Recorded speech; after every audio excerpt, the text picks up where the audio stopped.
Welcome and Baruch Atah Adonai Eloheinu Melech HaOlam Asher Kitshanu b'mitzvotav v'tzivanu la'asok b'divrei Torah. Amen. Thank you. And here we are where we left off yesterday. And we were in the middle of a Rashi where, remember, Moses had questioned God's commissioning him to go to speak to Pharaoh, and he said, "Who am I to speak to Pharaoh?" And God had reassured him that he would be with him and that he would make sure he succeeded. And then Moses also asked about the Israelites, and the way Rashi interpreted it was, what merit did they have to have such a miracle performed for them? So that's right where we are right now. וששאלת מה זכות יש לישראל שיצאו ממצרים, and that you asked, what merit does Israel have that they should depart from Egypt? Davar gadol yeshli al hotza'ah zo. He says, I have a great matter regarding this exodus. Shaharei atidim lekabel haTorah. And that is that in the future they will receive the Torah, because the Torah is such a great gift to humanity, and that's what they are destined to do. Al Hahar Hazeh, on this mountain on which you, Moses, are standing, Lasof Shlosha Chodashim, after 3 months, Sheyetzu Mimitzrayim, from the point when they left Egypt, when they'll be leaving Egypt. So the merit is the merit of receiving the Torah. That is why they are going to be worthy of coming out, of being released from slavery. So before I go to the Davar Acher, somewhat recently it occurred to me that the Exodus from Egypt actually is a great metaphor. I'm not here to argue over the historicity of it, but the idea that every human being has some kind of slavery. We are all enslaved to some kind of addiction or bad habit or some kind of self-destructive uh, habit. And the coming out of Egypt has to do with being able to rid ourselves of a particular or even more than one possible addiction that we have. And that's really what this is. And that accepting the Torah is one of the ways ultimately of being released from these addictions that dehumanize us, and that accepting the Torah is the way in which we can fulfill our humanity and be truly fulfilled as human beings. And that is one of the great metaphors involved in this whole story. So this interpretation actually supports that idea. Davar acher, another interpretation. Ki eheye imach, that in other words, the words which God used for I will be with you. V'zeh shetatzliach b'shlichutcha, and the issue of your success at your mission. Lecha ha'ot al havtacha acheret. The assurance comes through a different commitment. In other words, I promised one commitment, which is you're going to succeed, and that commitment is contingent on another promise, on a different assurance that I'm going to give you. Sha'ani mavtichacha, and that is that I am assuring you shetotzi'am mimitzrayim, that when you take them out of Egypt, ta'avdun oti al harzeh, you will worship me, you will serve me at this mountain, shetikablu haTorah, because you will receive the Torah alav, upon it, vehi haskut, and that in fact is the merit ha'omedet l'Israel, that is standing before the Jewish people. That's the basis on which they're coming out. So that these two promises. The first promise, in a sense, is contingent. The fact that you will be successful is the fact that you will be able to serve God, bring the Jewish people to Mount Sinai to receive the Torah. And that promise, the fulfillment of that second promise, means that that first promise has to be fulfilled, because if that first promise weren't fulfilled, you wouldn't be able to fulfill the second promise. Vedugmat lashon ze, and other examples of such a kind of expression, of this kind of expression. Matzinu, we find elsewhere, Isaiah chapter 37, Vezel lachahaot, where God says to Isaiah, this will be the sign to you, Achol Hashana, right? You will eat this year, Tzviach, the aftergrowth, etc., etc. So he's saying, well, what's the first thing? Mapalat Sancheriv Tielachalaot, that the subsequent destruction, the overthrowing of Sennacherib, the Assyrian ruler, the Assyrian general who was coming to and attempting to destroy the southern kingdom of Judah. He succeeded in overcoming the 10 northern tribes, right? That ability, the fact that Sennacherib will be repulsed, it will be a sign al haftacha acheret, regarding another promise. She artzachem chareva mi perot, that despite the fact that your land will be destroyed from fruit, va'ani avarech hasfichim, that I will bless the aftergrowth that comes, even though your land has been destroyed of its current produce. But the fact that you will be able to overcome this incredible army of Sennacherib, the Assyrians, is an assurance that that you will be able to survive and be able to ultimately thrive in the land. So let's go back into the text here. Here we are. Vayomer Moshe el ha'Elohim.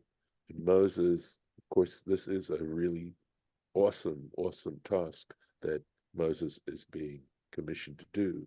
Moses said, El ha'Elohim, to God, Hine anochi ba el bnei Israel.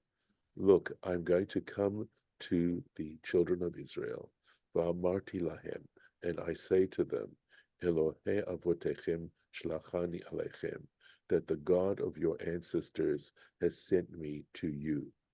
For Amruli, they're going to say to me, Ma Shmo, what is his name? Ma Omalahem, what am I going to be able to say to them if they ask me, what is his name? Let's keep going here. Right. Vayomer Elohim el Moshe, so God says to Moses, Eheyeh asher eheyeh. This is Aheyeh, means literally I will be that which I will be. Right? That's the literal translation of it. So future of the verb to be, I will be that which I will be. And exactly, of course, what that means isn't so simple. Vayomer, and he goes on to say, Ko tu'amar livnei Israel, so you should say to the children of Israel, Eheyeh shlachani aleichem. Eheyeh, I will be, sent me to you. Now, it could be, it just occurs to me that possibly the Eheyeh has something to do with the promises that God gave Abraham, Isaac, and Jacob, and that are about to be fulfilled ultimately when the Jewish people enter the land of Israel and possess the land of Israel, because that was the promise God had made to the patriarchs. And that's why God uses the term Eheyeh, that encapsulates the idea of God's promise to those patriarchs, and that promise is going to be fulfilled. So it's one possibility as to why God uses that term. Eheyeh asher eheyeh. So This is the traditional understanding of this phrase, I will be. Ehyeh imam b'tzara zot. I will be I will be with them in this trouble, right? In this adversity. Share, sorry, let me find the place. Ehyeh me'imam b'shibud sha'ar malchiot, as I will be with them in the when other kingdoms uh, overthrow them, or shibud will be, when you are subjugated by other kingdoms. In other words, the first Ehyeh has to do with being with the Israelites under the servitude and the subjugation of the Egyptians, and the Ehyeh, the second Ehyeh, has to do with the fact that God will be with them when they're subjugated by other sovereignties, by other kingdoms. And of course, this is something that we see is part of Jewish history. Brachot Tet, this is in the tractate Brachot, page 9. Amar lefanav. So there's an interpretation that stated, I believe this is also in Brachot. He said before him, that is, Moses said before him, Ribono shel olam, Lord of the universe, Master of the universe, Ma'ani maskir lahem tzara acheret. How can I mention to them another adversity? Dayam b'tzarazo. It's enough that they're having to go through this particular adversity. Amar lo. So God responded to him and said, Yafeh amarta. You have spoken well. Kotomar. This is in fact what you should say. In other words, we're parsing the sentence as if there's something in between the first half and the second half of the sentence, and where God first says Ehyeh asher Ehyeh, and then of course he says, this is what you shall say to the Jewish people, Ehyeh, just one Ehyeh, not Ehyeh asher Ehyeh shlachani aleichem, which might make sense, but there's something happening that the second time there's only one Ehyeh. Let me find the place. Okay, that's in Shemot Rabbah. So there's a note here that says, Lo hishkil chalila Moshe, or hiskil chalila Moshe beyoter. We shouldn't understand by this little conversation we've just quoted that Moses had a better understanding than God. That, in other words, as to how the Israelites would respond. Ella, in other words, this explanation that we've just had here shouldn't lead us to believe that actually Moses was telling God, wait a second, that's too many times, right? And that God wasn't aware of that. Ella, shelo hevin divrei Hashem yitbarach. We should rather interpret that Moses didn't understand exactly the dynamics of this conversation with God.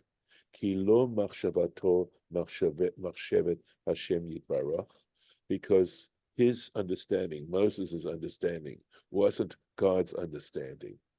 Sheme'az kach haita da'ato, that from the very beginning it was God's intention, ba'omro yitbarach, when God said Ehyeh asher Ehyeh, that when God said Ehyeh asher Ehyeh el Moshe levado higid, he only was saying that to Moses, velo sheyagid liYisrael, not that Moses should say that to the Jewish people. Vezehu yafeh amarta, and that's the implication of you have spoken well. Shegam da'ati mitchila kach, that is to say, I also had that in mind. God is saying to Moses, you're right, I had that in mind. That's precisely what I had in mind. Kach haita shelo tagid livnei Yisrael kedvarim ha'eleh, that you should not, in fact, use these very words to the Jewish people, tell the Jewish people. Let me make sure. Yeah, right here. Ela kotomar, but, and that's why it says kotomar. Thus you should say to the children of Israel, Ehyeh pamachat, just using this term Ehyeh one time, v'chein mashma b'Masechet Brachot V'dok. And that is also the implication in the tractate Brachot. So that's clarification of this passage here, that we shouldn't infer that Moses had a better understanding of the psychology of the Jewish people than God, but that in this explanation, it simply says, when he says Yafeh Amarta, you have spoken well, he was saying, yep, that's exactly what I had in mind. Vayomer od Elohim el Moshe. And furthermore, God said to Moses, Ko tomar el bnei Israel. Thus you shall say to the people, the children of Israel, Hashem Elokei Avotechem, Hashem, the God of your ancestors, of your patriarchs, of your fathers, Elohei Avraham, Elohei Yitzchak, Elohei Yaakov, the God of Abraham, the God of Isaac, and the God of Jacob, Shlachani Aleichem, has sent me to you. Zesh mi lola. This is my name forever.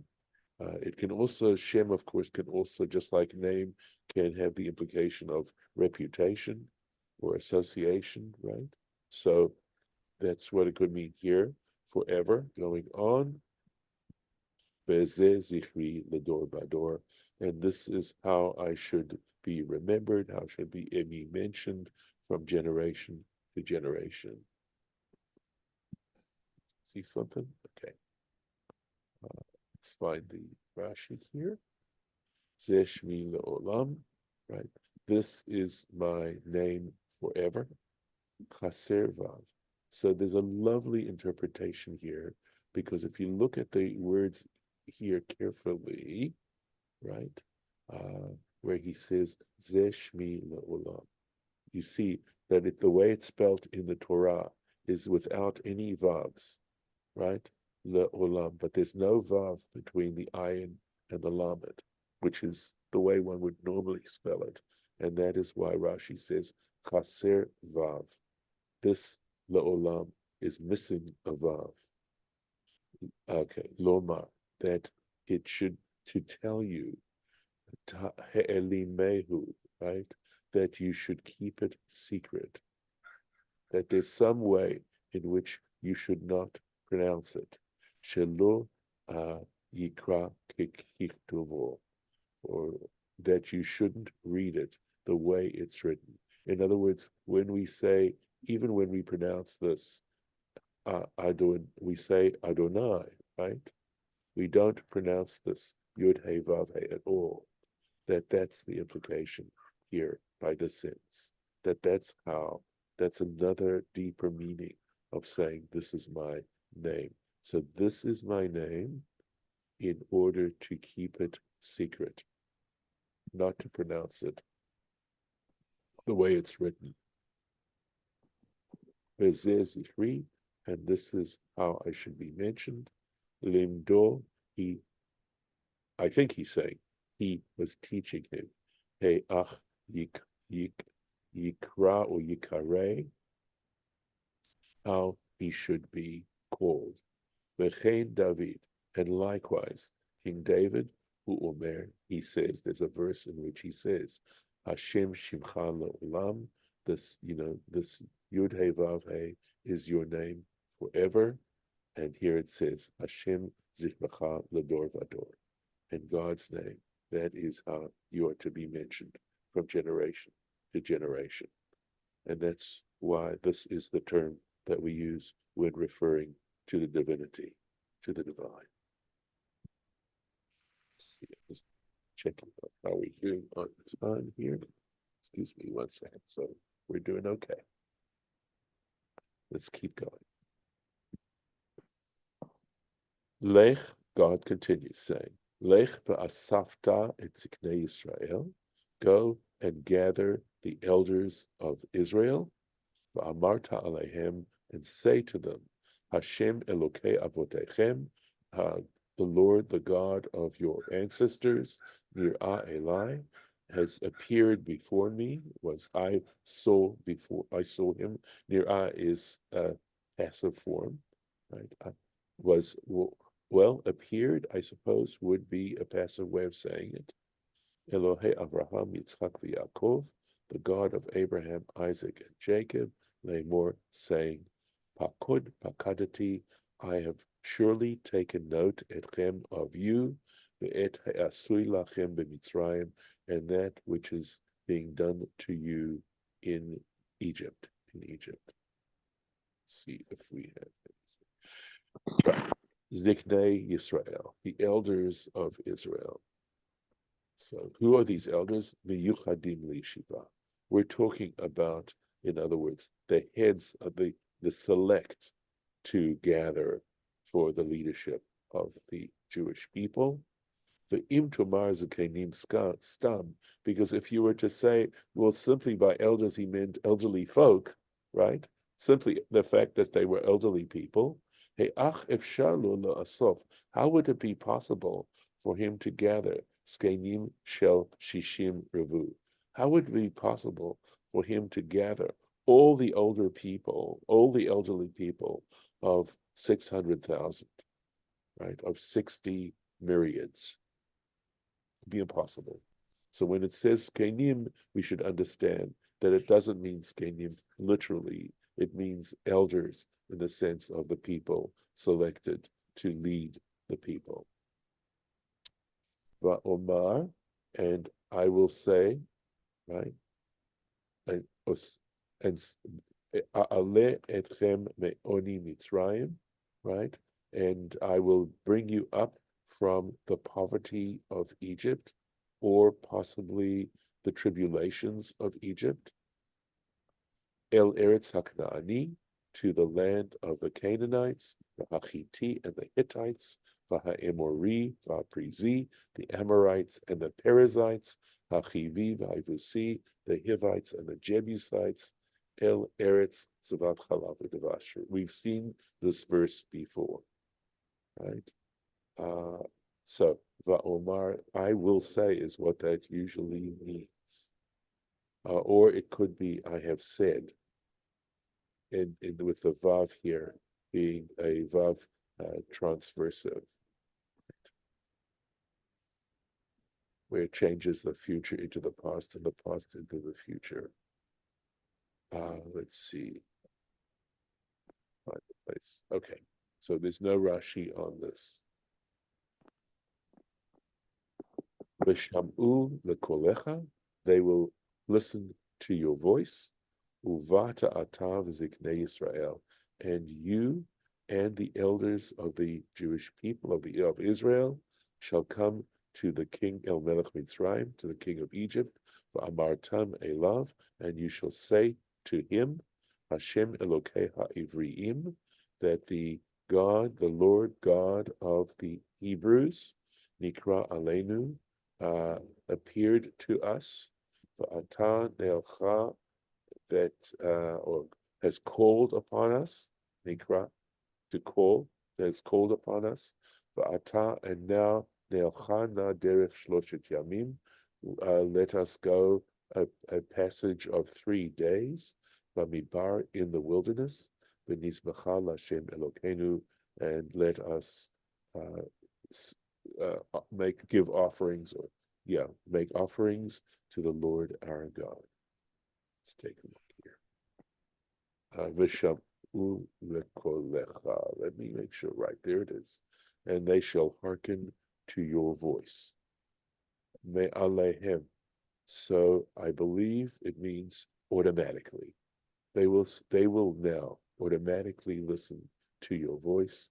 Mikevan, and the reason is shetomar lahem lashon zeh, this particular expression, because of the way in which you are expressing your message.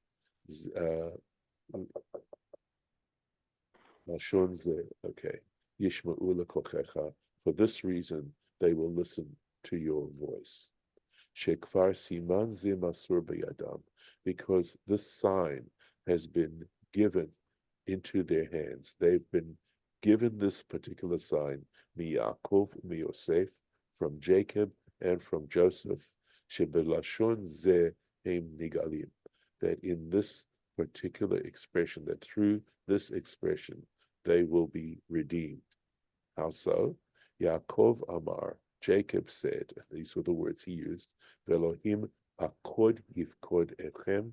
So again, this pakod yifkod, that God will certainly take note of you, will assuredly take note of you. Yosef Amar, and Joseph said lahem to them in Genesis chapter 50, pakod yifkod. Again, this expression of will take note. Elohim etchem, God, you. God will take note of you. It's interesting, just as, in terms of parallel, that at the birth of Isaac, it uses the same word, that of this word hakad, to take note of, to take account of. In other words, to take special note of. And when it talks about Sarah conceiving and becoming pregnant with Isaac, it uses the same verb. So I think there's some connotation about God's commitment here to this. And I think there's obviously more that one could say, but just for now, just some thought about why that particular verb is being used. Elohe ha'Ivriyim, right? There are two yuds in this. Let's take a look at this. So it doesn't say Elohe ha'Ivrim, it says Elohe ha'Ivriyim, right? Yud Yetera. So here we have an additional yud. This is this letter here being placed into the word. Remez la asara makot. And that is an allusion to the 10 plagues, because the letter yud also has the numerical value of 10. And he says, Rashi Yashan. So there must be some earlier manuscripts of Rashi that had this particular interpretation in it. Nikra Aleinu has appeared to us, I'm translating it, but we have this idea, was called upon us, or has called upon us. But we're going to see Lashon, he says that this expression, Lashon Mikre, it has this effect that it uses the word kara. It can mean to happen. In other words, that it's casual. It's just a happening that they're using this in that sense.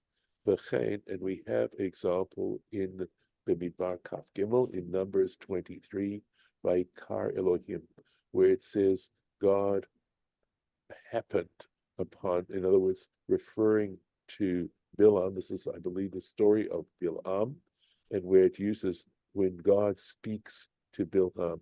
This is the verb it uses, and the implication is that he chanced upon him. That's the idea of it. So that God has chanced upon us. So something just casual just happened. Va'anochi ekra ko aha. Let me make sure, right? Aha nikra meito halom. Okay. And I will call out. Thus, yes, this looks like aha here. So there, in this place, we will meet. You will be met. Nikra would be passive, right? To there you will meet Meito from him, along further on. And I think that could be a reference. Trying to think if that's a reference to David and Jonathan to that, but I could be wrong. I'd have to double check that particular passage. But the idea of a chance meeting, I believe, is the idea of this. And we'll stop right here for today. Let's see, I just want to make sure. I think we actually, right, we have to go back here to here. Let's see. Okay. Right. Find the place. Okay, right there. So put it in place, and I will stop. Any comments, any thoughts before we go on? And I stop the recording. Okay. All right. We'll stop the share. Yes. Harlan, did you want to say something? Yeah, I was wondering why um, the patriarchs didn't ask the God for his name. Ah, well, that's a good question. I think when it's talking about asking for his name, it's another way of saying, is this a genuine experience that you're having?